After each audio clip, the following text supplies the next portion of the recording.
everybody. I'm Arthur Flew, the director of the Kupferberg Holocaust Center, and I allowed Tamir, the assistant director, to come, and we welcome you. This is, I guess, this is a historic event. This is the first event held at the Kupferberg Center since we officially opened Sunday rather. That's 3 days ago. We had our grand opening despite the rain, and now that we're here, the room that you're in right now is what we call our gallery slash classroom slash meeting room slash anything else that we could use it for. We use this particular gallery. This is the last stop on the tour when you come to visit the Holocaust Center. For those of you who came through the front door, and I imagine that means everybody, I have to apologize. Most people say, why couldn't we come through the back door? And it's a security question, not that we're worried about our own security, but we have some very valuable exhibits up here. And everybody looks at it and says, gee, that would look good in my living room. And we would like to keep it here in the gallery rather than their living room, even though it'll probably be more appreciated there. So we close the doors away, and we figure within another 3 or 4 semesters, everybody will know that if you want to come into the gallery through the front doors, that's the way to come in here. Hopefully, at the end of the presentation, if we do have time, or if you'd like to come back afterward, I'd be more than happy to show you, take you on a tour of the art gallery, where we have a unusually wonderful art exhibit by the artist Samuel Bach, on loan to us from the Pucker Gallery in Boston. And then if you go further down, you come into our exhibit area where you can press all the buttons and touch all the screens and see the lights go on and off, and really get an insight into the Holocaust from the point of view of a student at Queensborough Community College. One of the most exciting exhibits we have is a large screen. It's about a 5-foot screen with students' faces on it, and you touch the student's face, and he or she starts talking to you. And it's part of a program that we have where we have our students trained to interview Holocaust survivors. And we listen to the reaction of our students, and we're so excited by their reaction that we interviewed our students. And then we took the interviews from our students and we took it into this company that helped us design the exhibits, and by doing that, we created another exhibit. So if you have an opportunity, either today or anytime you want to come back, please let me know. You don't have to call for an appointment, just walk in, and we're available to take you there. Having told you all the wonderful things that I do here at the Holocaust Center, let me welcome you all here for the celebration of the faculty and student creative writing. We have a large number of people here today who present their works, and I'm really, really excited to have this here. It really sets us in a special place. And I'd like to introduce the very first person, in fact, not only on the program, but the very first person who walked in today, Wolston Brown. And just to give you a brief indication, Professor, he's here.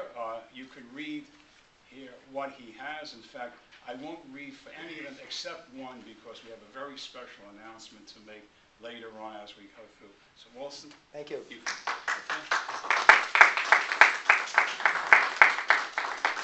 Hi, folks. I have 3 poems. First one is Hunger Strike in Delhi. Old man, I fall into your eyes. A brass bell tinkles. Gandhi dies. The stone steps to the fountain are worn. The after-death continues to be born. In the pool in your skull, ideas drift, mudfish and seaweed shift. Hunger darts, belly swell, dog bark and monkey smell. Black flags tacked to bamboo poles are the clean rags of your clothes.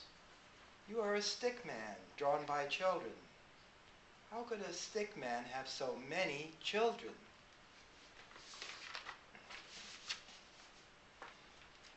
This one is, if you are reborn as a Spanish bull,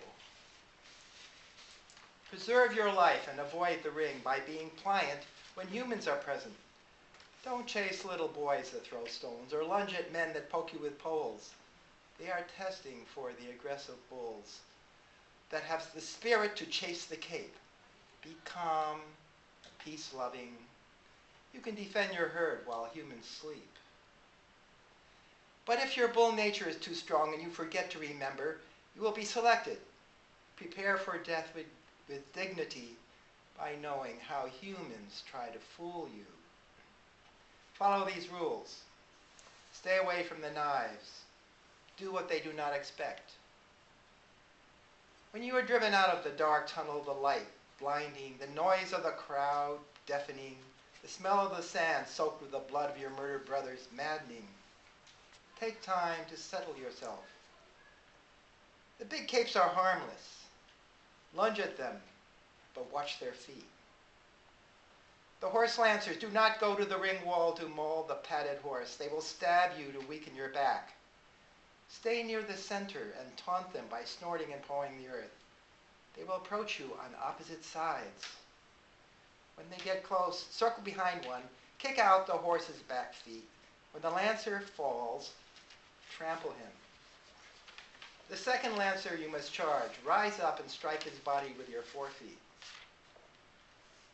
The dart throwers, they run at you with raised arms.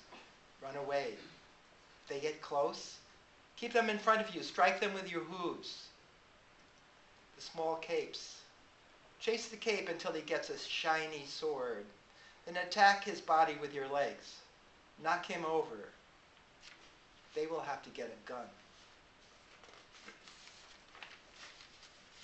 This is Red Giant.